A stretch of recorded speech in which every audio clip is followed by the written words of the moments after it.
Hello students, welcome back to our channel Diksha Karnataka. So as you all know, mock test 8 has been released. In this video, I'll be discussing the part 2 of the chemistry solutions, which comprises of question number 31 to question number 60. So I hope all of you have downloaded the question paper and attempted the mock test seriously.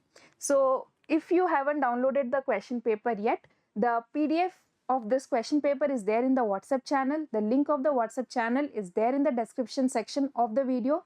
Please go it, download it and then solve it and then come back to see the solutions. So let us see the first question of this video, that is question number 31. In my previous video, question number 1 to question number 30 is already solved. Okay. So increasing order of the ionic radius among the following is. So again you can see here, since it is this, if you see these all are isoelectronic species, cations size will be smaller, okay, and anions size will be larger. Okay, first of all, this one is the concept. Now, in cations also, the higher charge, okay, if the charge is higher, that will be smaller. Okay, and in anion, larger or higher the charge, that will be, size will be bigger. Okay. So, what I want to see first, lower sizes will be cation, higher sizes will be anion. So, here you can see both the cations should come first. So here both the cations are there and both the anions are there. So you can eliminate option A and B. Now also in this, the higher the positive charge, smaller is the size, and higher the negative charge, bigger is the size. So O2 minus and Al3 plus. Al3 plus is smallest, O2 minus is the biggest. So the correct answer for this question will be option number C. Now let us see next question. Which of the following statements is correct? The reaction of methyl magnesium iodide with acetone followed by hydrolysis gives a secondary alcohol. So methyl magnesium with acetone. So if we have acetone, right, methyl magnesium bromide if you take, we will get tertiary alcohol, right? So this statement is incorrect. Primary alcohols are dehydrated easily than secondary and tertiary alcohols. No, this is also incorrect. Tertiary is dehydrated easily. Tertiary alcohols are more acidic than primary alcohols. This is also incorrect because tertiary alcohols are less acidic. The conjugate base is less stable. Now tertiary butyl alcohol gives turbidity fastest with Lucas reagent. Yes, this statement is correct. So the correct answer for this question is option number D. Okay. Next question is again from your aldehydes chapter. CH3COCl to CH3CHO. This conversion can be done with palladium barium sulfate, we all know. Next, conversion. So if you see here there are 2 carbons and here there are 4 carbons, right? So 4 carbons increased and then we have a beta hydroxy compound. So this is nothing but your aldol condensation. It is a very important topic. Many questions are asked from this topic, okay? So the next one will be dilute NaOH. Now after this one, just dehydration takes place, so that's why we have to heat it. So the correct answer for this question is option number A. Okay, next, the system that forms the maximum boiling azeotope is. Okay, so maximum boiling azeotope, for that you should know whether it is negative deviation or positive deviation. So for maximum boiling azeotope, we need negative deviation. Okay. Now for negative deviation, what should happen? The interaction, AB interactions should be stronger. AB interactions should be stronger, right? So now if you see in acetone and chloroform, okay, let us check all the options. In ethanol and acetone, ethanol was having earlier hydrogen bonding, but after adding acetone, the hydrogen bonding will be disrupted. So the interactions become weaker in option number B. Now N-hexane and N-heptane. So if you see before N-hexane and N-heptane, they would be having your like London dispersion forces where that non-polar bonds should be formed. But after introducing another component, the disruption will be decreased. Now similarly, if we have carbon dioxide and acetone, the bond, the intermolecular forces will again decrease. But if you see acetone and chloroform, here there can be more bond formation. So the correct answer for this question is option number A. So you cannot judge all the options like this. So it is very important that you learn examples from NCERT, whatever examples are there for positive deviation, negative deviation, and then for azeotopic mixtures. Please learn them, remember them. They are little confusing. Azeotopic mixtures, exact composition you should remember. So NCERT solutions chapter, all examples you have to remember. Next question. The decreasing order of boiling point of ethyl dimethylamine, N-butylamine and diethylamine is, okay, they have already given you the order. So what is N-butylamine? So we have this one, N-butylamine, that is your first one. Then we have diethylamine. So we have diethylamine. This is diethylamine. And then we have ethyl dimethylamine. So we have ethyl and dimethylamine. So this is the order they have given us. So what is the reason for this? Okay. So boiling point always depends on intermolecular forces. More is the intermolecular forces, higher will be the boiling point. So if you see here, intermolecular forces, okay, boiling point increases with the increase in molecular mass, but here molecular mass is same. So this statement is incorrect. Tertiary amines have the highest boiling point due to highest basicity. There is no relation of basicity and boiling point. Next, intermolecular hydrogen bonding is maximum in primary amines and absent in tertiary amines. Yes, because here we have 2H, there is more number of hydrogen bonding, as a result of which the intermolecular forces are very strong and the boiling point will be very high. So the correct answer for this question is option number C. Next, in the chemical reaction K2Cr2O7 H2SO4 SO2, we have given this reaction, find the value of X, Y and Z. Yes, this is very important question and it is little tricky also how to solve. So let us see. Cr2O7 is getting converted to Cr3+. Okay, you can check the oxidation state of chromium is +3 here and +6 here. So we can write like this: Cr2O7 2- is getting converted to Cr3+, right? 2 chromium is here, 2 chromium I added on this side. Now if you see the oxidation state is +6, here the oxidation state is +3. What has happened? Reduction, that is gain of electrons. For each chromium there is 3 electrons, so for 2 chromium it will be 6 electrons, so I can write 6 electrons here. Now there is 7 oxygen here, so we can add 7 water, and then here to balance the hydrogen we can add 14H+, right?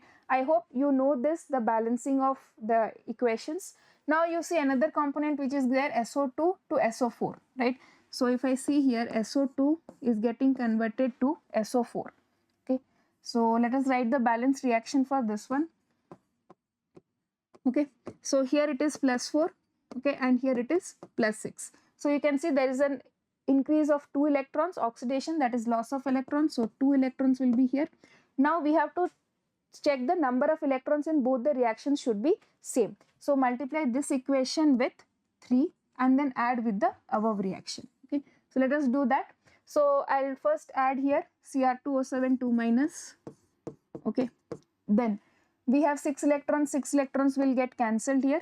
So this 6 electrons and 6 electrons will get cancelled. Then we have 14H+ here. Okay, we have not balanced this equation. Let us first balance this part also. One second. See here, we have done this part. Okay, the oxygen is not balanced, right? Here there are 2 oxygens, so we can add here 2 water, right? Due to this 2 water, what will happen? To that side I have to make it 4H+. Okay, so now if you see here, now we have to balance the number of electrons, so multiply this equation with 3. Okay, now I will add the reactions. Let us see now. So if you see, first of all I can write Cr2O7 2-.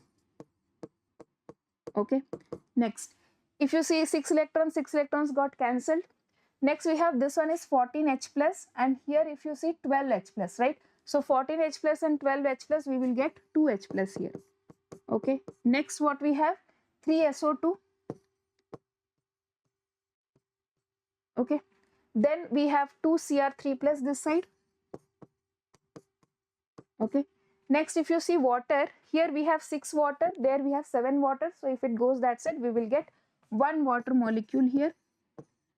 Okay, and then we have 3SO4 2- left here. Okay, so now if you see, just what we have to this, we can complete the equation but not needed. So you see this one, we can get it from H1 H2SO4, 2H+ can be given from 1 H2SO4. So what is the value of X? X value is 1. Then SO2 is 3, so Y value is 3. Then you have next is water, water value is 1, so again Z value is 1. So the correct answer for this question is 1, 3 and 1. So that is your option number A. So please check this question once again. If you have any doubt, please comment. But this type of questions are very common, and you should know some basic things like chromium, where does it usually get oxidized, manganese, where does it usually get reduced. So these some, when you like, lot of questions come in these like chromium and manganese. Okay, so that is what you should know. Next, what will be the value of pH of 0.01 mole of decimeter cube CH3COH Ka is there? Okay, this is the question from ionic equilibrium. So first of all, we should know what is the concentration of H plus for a weak acid. Okay, for any weak acid, the H plus concentration is given by root over of Ka into C, where Ka is the dissociation constant and C is the concentration of the acid. Now, if I multiply here, Ka value is 1.74 into 10 to the power of minus 5 and C value is 10 to the power of minus 2, right? So now if we solve this, you will get 1.74 into 10 to the power of minus 7, right? Now we can take the pH of this one, that is minus log of, okay, minus log of this value, 1.74 into 10 to the power of minus 7, 1 by 2. Okay. So if you solve this value, you will be getting the answer around 3.39 something. So the correct answer for this question is 3.4. Okay, option number A. One more thing that you should remember, most of the time when this 1.74 is there into 10 to the power of minus 5, the log value of this one will be equal to 4.74. Okay, this value you can remember. Most of the time these values is asked. So that is why you can remember this value and then you can easily solve this question. Okay. Next, how much metal will be deposited when a current of 12 ampere with 75% efficiency is passed through the cell for 3 hours? So very simple question. Z value is also given. Mass is, how much mass will be produced is asked. So that is your Faraday's law question. So this question is from your electrochemistry. We have M is equal to Z into I into T. So Z is already given to you, 4 into 10 to the power of minus 4. Now, the only thing that is given here, little tricky or difficult, is the efficiency of current. So the current was actually given to you is 12 ampere, but 12 ampere current is not reaching the solution. Out of that, only 75% is there. So I can make it 75% of 12 ampere. Okay, and then time is 3 hours. We should convert it into what, seconds? So 3 into 3600. Okay, so just solve this value. Mass deposited will be around 38.8 gram. Okay, so I'm not doing the calculation because these are like simple multiplications and divisions. So you can do this and check the answer and let me know if you have any problem. So the correct answer for this question will be option number B. Next, the IUPAC name of metacrysolis. So in the alcohols chapter, when there is nomenclature, in all the organic chapters there are some common name and IUPAC names. So just go through those common names. Those are very, very important. Like such type of questions can be asked. Okay. So metacrysol, if you know, first is your OH group and in the meta position we have CH3 group, right? So it is 3-methyl phenol. Okay. The correct answer for this question is option number A. Next, the dihedral angle between the two methyl groups in gauge conformation of N-butane. Okay, so let us see the gauge conformation of butane. Here we have like this. Okay, this is the gauge conformation and here will be CH3, CH3 and we have H in different positions. Right. So what is the dihedral angle between here? The dihedral angle here is 60 degree. Okay. The correct answer for this question is option number D.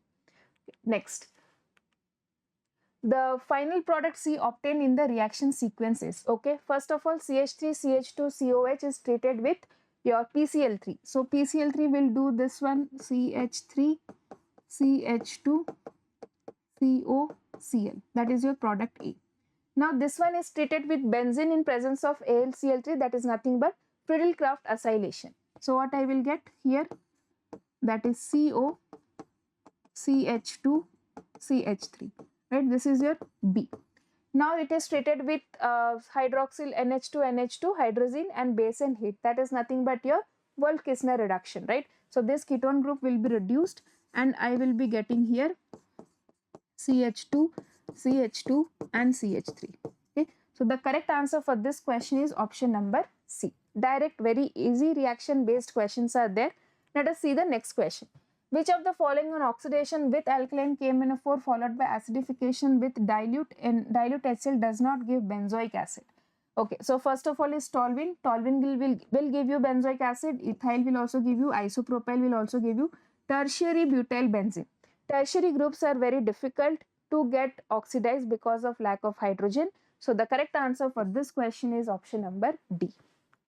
Next, which of the following pairs of ions have the same electronic configuration? So this type of questions is very easy, but you can only do if you have learned the electronic configuration from scandium to zinc, right? So DNF block, before starting coordination compounds, please learn the electronic configuration. It is very important for solving questions like magnetic properties, color, then splitting of d orbitals. So just prepare this electronic configuration.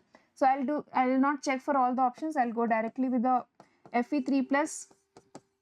Fe electronic configuration is 3d6 4s2. 3 plus means 3 electrons are removed. 2 electrons will be removed from 4s. 1 electron will be removed from here. So Fe3 plus is 3d5. Now if you see Mn2 plus, Mn is 3d6 4s2.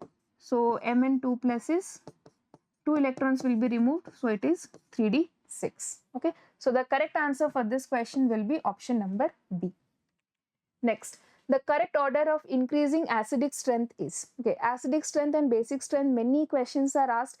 Just the one thing that you have to remember is electron withdrawing group increases the acidity, electron donating group decreases the acidity. That's the only thing that you have to remember to solve any type of such questions. Now, first of all, you see what are the groups given: phenol, ethanol, acetic acid and chloroacetic acid.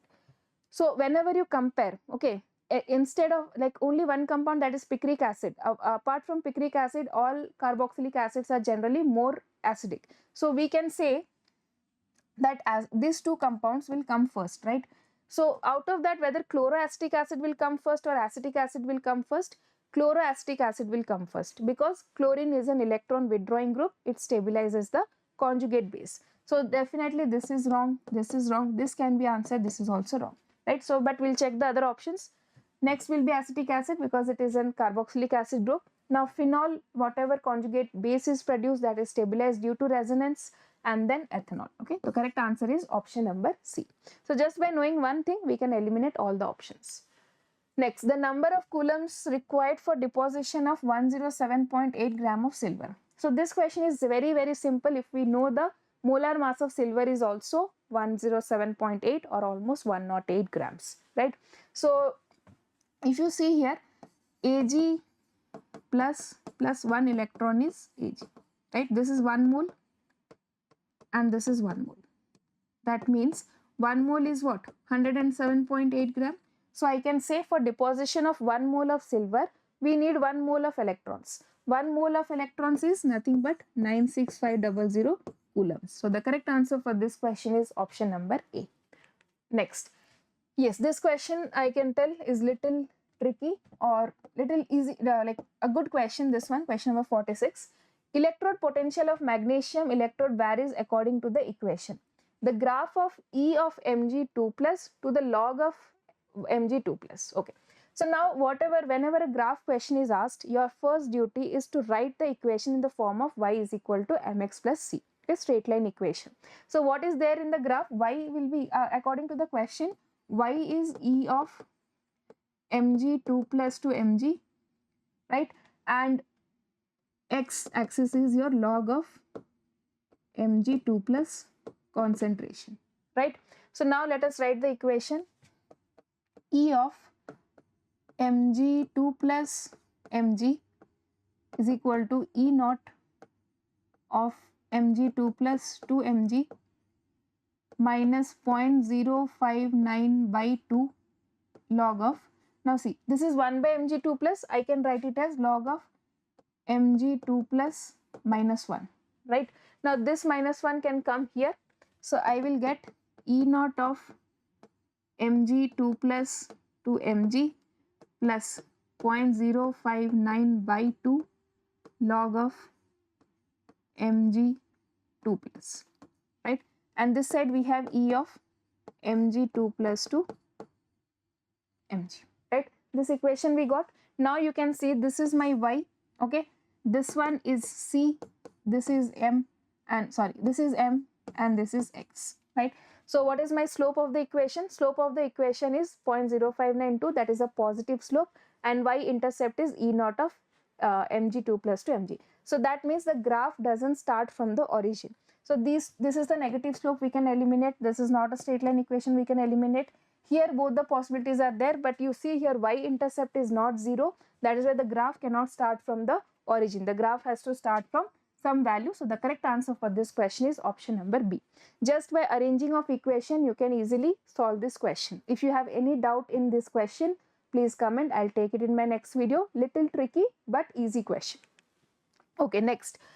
Which of the following statements is correct about the collision theory of a chemical reaction? So we have come to chemical kinetics now.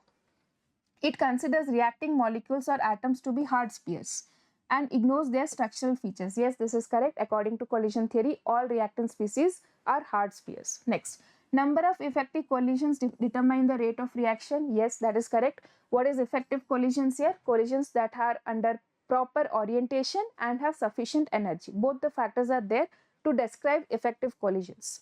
Next, we have collision of atoms or molecules possessing sufficient threshold energy results into product formation. No, this is incorrect, right? I told you only collisions with sufficient energy is not enough. We also need proper orientation collisions, right? So this statement is incorrect.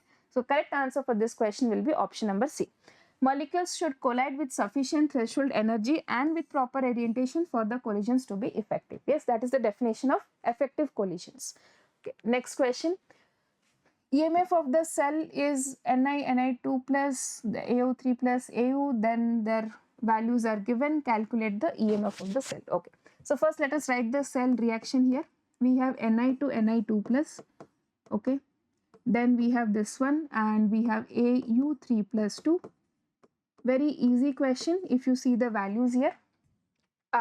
If you are very pro with the question, you are very pro with the electrochemistry, you can easily do directly this question, but there is something like electronic balancing is there, so I'll write from the starting. This is oxidation part. I told you left side, in my many videos I have told you left side stands for oxidation, right? So we have this Ni at anode, okay. So again, if you have not remembered the trick, I'll tell. We have this one trick called as lone, where L stands for left, O stands for oxidation, A stands for anode, and N stands for negative. Okay. So now let us see this one. Ni will get Ni2 plus with the loss of 2 electrons. Okay. And Au3 plus will gain 3 electrons and will get converted to Au. Right? Number of electrons should be same, so we can multiply this equation with 3 and this equation with 2. So what is the final equation that I'll get? 3Ni plus 2Au3 plus is equal to 3Ni2 plus 2Au. Okay, so these are the two things that we got. Now let us see the question here. Okay, we can put it in the Nernst equation now. So I'll be writing this equation, final equation here. 3Ni plus 2Au3 plus is giving us 3Ni2 plus 2Au. Okay, so now we can go to the Nernst equation and do the Nernst equation part. Okay, so all of you know how to write the Nernst equation. The most of the thing that we forget in the Nernst equation is solving the question without taking the powers of the products and the reactants ions, right? So we will not forget that. Please keep in mind that is the common mistake many of we do. So what is E of the cell? So first of all, E of the cell is E naught of the cell. E naught of the cell will be E naught of cathode minus E naught of anode. So I can write E naught of the cell is E naught of cathode. So cathode is your gold, that is 1.5 minus of 0.25. So we'll get 1.75, right? So now if you see here, E of the cell will be equal to E naught of the cell plus 0.059, we can take it by 0.06 by 6. There are 6 electrons were involved. A plus log of product ion. So in the product I have Ni2 plus, like Ni2 plus concentration is given to me 0.1 by 3 divided by 0.1 to the power of 3 divided by Au3 plus is 1, right? Au3 plus is 1 and its concentration is 2. So that is like it is not considered here. 1.75 plus 0.01 into 10 to the power of minus 3, right? So this one will come this side, 1.75 minus 0.03, right? So that is our almost around 1.72, right? So the correct answer for this question is 1.72. We can check the nearest option. The nearest option is option number C. Okay, please check the calculation again here. Any doubt you can ask me. This is easy question. The numbers are given in such a way that it is very easy to solve. Okay, the only thing that we can do mistake is taking powers here. Most of the time students forget this. So please remember whenever you, that is why it is very important that you write the cell equation. Okay, so Ni2 plus concentration we have taken 0.3, here 0.1 to the power of 3 and Au concentration is 1 molar, so 1 to the power of 2. Okay, next question. Okay, this is another question from your common ion effect, very important point. If the maximum concentration of PbCl2 in water is 0.01 molar, its maximum concentration in 0.1 NaCl is. Okay, so this type of questions are generally asked, very easy to solve. So first of all, how does PbCl2 will break? PbCl2 will dissociate to give you Pb2 plus 2Cl minus, right? Let the solubility be S here and the solubility will be 2S here, right? Then what will be the Ksp for this one? Ksp will be S into 2S square. So we will get 4S cube.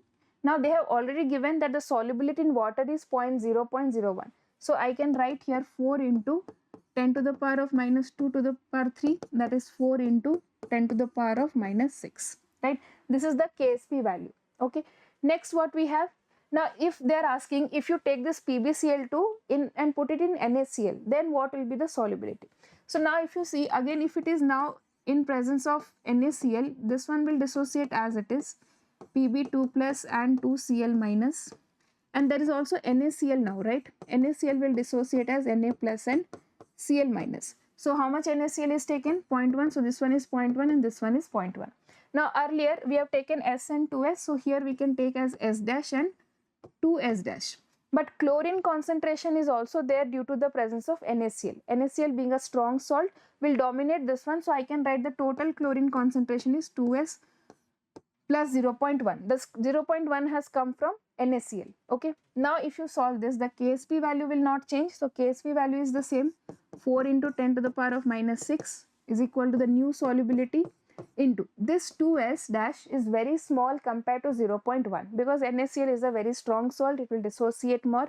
So this 2S dash can be ignored. So here we can write it as 0.1 only. The condition here is 2S is very less than 0.1. Okay, and then we have square here. So 10 to the power of minus 2 will come this side. So we'll get 4 into 10 to the power of minus 4. That's the new solubility is 4 into 10 to the power of minus 4. Correct answer is option number D. Okay, so this is like a different question but very easy to solve if you know this concept of common ion effect. Many numericals are there, so please practice some questions of this type. Next, an alkaloid contains 17.28% of nitrogen and its molecular mass is 162. The number of nitrogen atoms present in one molecule of the alkaloid is. Again, very simple question from your mass percentage. Like for example, if it is asked what is the percentage of calcium in CaCO3, right? So what we do, 40 by 100 into 100, right? Because the molecular mass is this one. So we don't know what is the number of nitrogen atoms. So let us assume, let the number of nitrogen atoms be X. Okay. What's the mass of nitrogen atom? 14X. 14. So total mass of nitrogen will be 14X, right? Divided by the total mass of the compound is 162 into 100. Okay, this is the formula of mass percentage. I hope you are getting. We have a compound. Okay, we don't know what is the amount of nitrogen present in it. Let it be X. So what is the total mass of nitrogen? The number of nitrogen atoms into its atomic mass, that is 14X, divided by the total mass of the compound, that is 162, into 100, that is your mass percentage. this will be equal to how much? 17 point, this will be equal to 17.28 percentage. Now you have to calculate the x value. If you solve it, the x value will be coming 2. So there are 2 nitrogen atoms in one molecule. The correct answer for this question will be option number D. Easy one. Just you have to know how to frame the equation in this question. Next, 1 mole of acidified K2Cr2O7 on reaction with excess Ki will liberate dash moles of I2. So in the mock test, this question options are little incorrect. Here we will be, okay, let us first we can do this one. Again I told you, see, Cr2O7 2 minus, repeatedly this compound is asked. So please remember its reaction, or you can easily write at that time only. Okay, so we have here 6 electrons will be there. This is plus 6, this is plus 3, reduction. So 6 electrons, plus 6 to plus 3 for 1 chromium, 2 chromium as there, so 6 electrons. Next we have 7 water. Okay, and to balance this one we can add 14 H plus. Okay, now what is happening to I minus? I minus is getting reduced to I2. Okay, so 2I minus will get reduced to I2, and the number of electrons lost here will be 2 electrons, right? Each I minus will lose 1 electron to give you 1 I. So 2I minus will give you 2 electrons. Now we have to balance. Next is the number of electrons. So here it is 6 electrons. So we can multiply this equation with 3. So if we add now these two equations, we'll get Cr2O7 2 minus plus. We will have here 6I minus, and then we have 14H plus. Then we have 2 Cr3 plus and 3I2 plus 7 water. Right. So you can see that from one molecule or 1 mole of Cr2O7 2 minus can produce 3 moles of I2 molecules. Okay. So the correct answer for this question will be 3 molecules. Okay. 3 moles of I2. This option is not there. So that the correct answer will be 3 moles. Now let us see the next question. H2O2 on reacting with ethylene gives. Okay, so ethylene is CH2, and then when you react it with H2O2, we get OH attached to each carbon. Okay, so this is the reaction. This is called as your ethylene glycol. So the correct answer for this question is option number A. Next, the IUPAC name of the compound. So in this question, first of all, you should know how to give priority to the groups. When aldehydes, ketones and hydroxy groups are there, aldehydes will be the first priority. So numbering will start from here, 1, 2, 3, 4 and 5, right? So now if you see, if OH is present as a substituent, we call it hydroxy. And then if ketone group is present as a substituent, we call it oxo, right? So now it is 2 hydroxy, 4 oxo and pentanol. Okay, the correct answer for this question is option number C. 5 oxo we cannot have because numbering will not get 5 oxo. 4 hydroxy we can get 1, 2, 3, 4 if we give preference to ketone group, but that is not correct. Aldehydes will be more preferred than ketones. Okay, next question. According to MO theory, which is the which list ranks the nitrogen species in terms of increasing bond order? Okay, so here there is a trick how to find the bond order easily. So first of all, you have to calculate. You can do this by writing the molecular orbital electronic configuration and then use the formula of half bonding minus anti-bonding divided by 2. So with that you can calculate, but you can easily do it if you know this. First calculate the number of electrons. If the total number of valence total electron is 14, then the bond order will be 3. Okay, so if the total electron is 13, it is 2.5. If it is 15, here we can increase from both the direction. We have to increase and decrease. So if it is 15, it is 2.5. If it is 16, it is 2. If it is 17, we have 1. If it is 8, 1.5. If 18, it is 1. Similarly, you can decrease on the other side. So if we have 13, again it is 2.5. 12, it is 2. And then 11, it is 1.5. And 10, it is 1. Okay. So now if you see here, just calculate the number of electrons for each species. So we have N2 2 minus. Okay.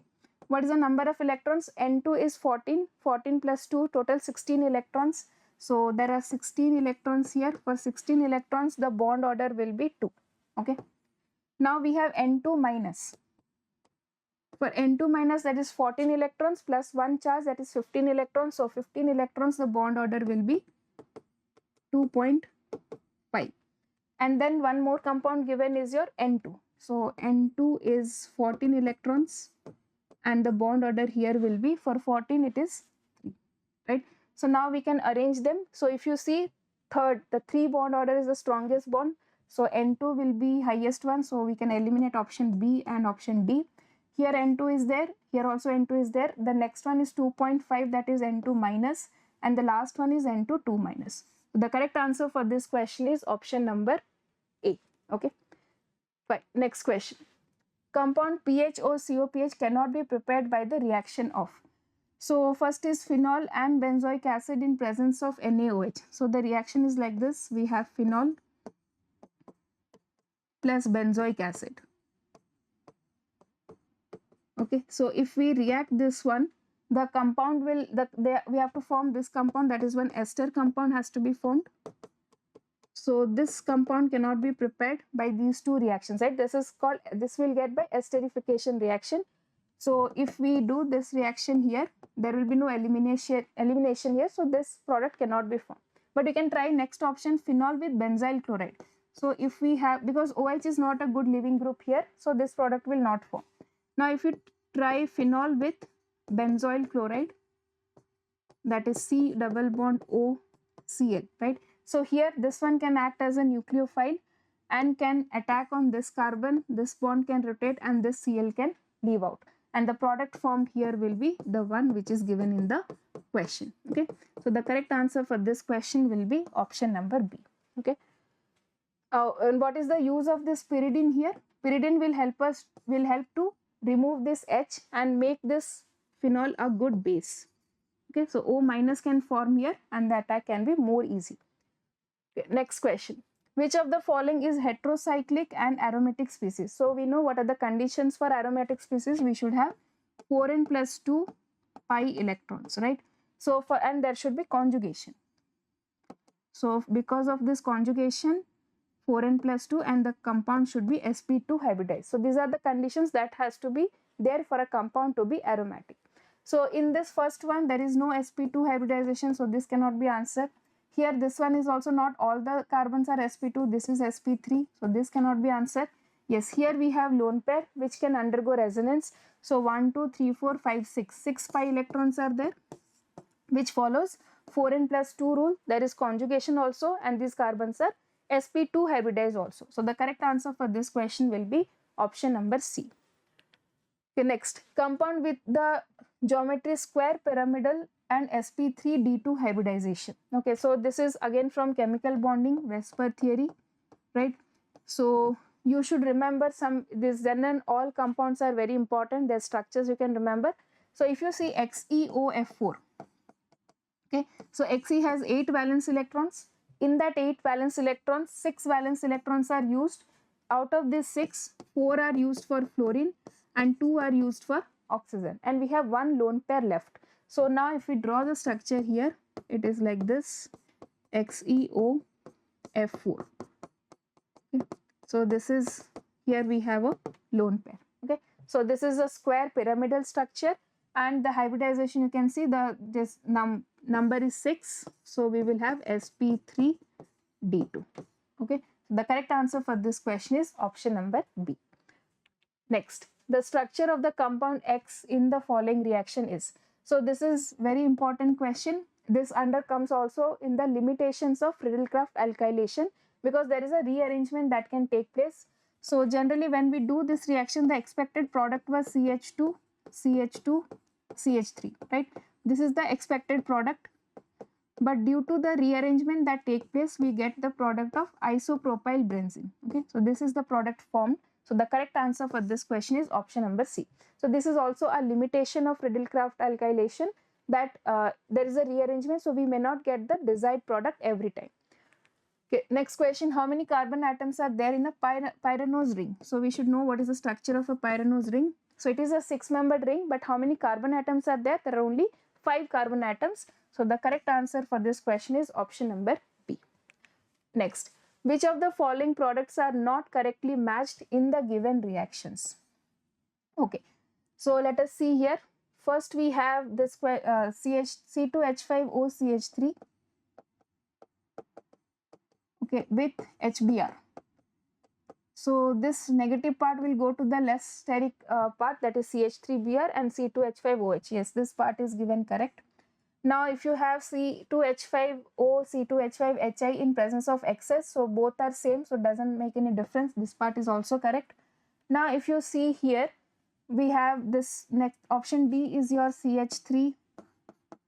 3 CH3 molecules are given, and we have O and we have CH2CH3, right? So here a tertiary carbocation can form, so the halogen part will go to this part and the alcohol part will be formed in this one. So this part is also given correct. So the correct answer for this question is option number C. Okay, so here it is like O plus, this O plus is accepting one H plus and forming one complex. Okay, so such type of reaction doesn't take place. So generally it cleaves the ethers. So these are the part 2 questions for your mock test 8. So if you solve these questions, if you have any doubt in any question, please comment down. We'll discuss in the next video. So if it will be very good if you can post your scores also, so that we can know what is your progress. So if you have found this video useful, please like, share and subscribe the channel. Thank you.